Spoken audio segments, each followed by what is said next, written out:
This video will help you as a student get ready for taking a test or a quiz using the Lockdown browser. You want to log into your course or your module just as you would normally do, and then you want to go down to your quiz, and as you notice it says requires Lockdown browser, so you want to click on it. You want to take the quiz. Then it says if you have not already installed the browser, then please download it from here. So you're going to download it and install. As you see, it's loading.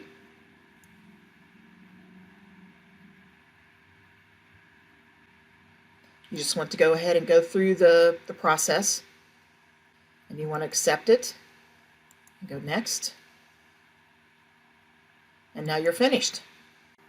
Now that the Lockdown browser is installed on your computer, navigate to your desktop and you will find the Lockdown browser shortcut. Open it, sign in, and you should be able to take your quiz or test.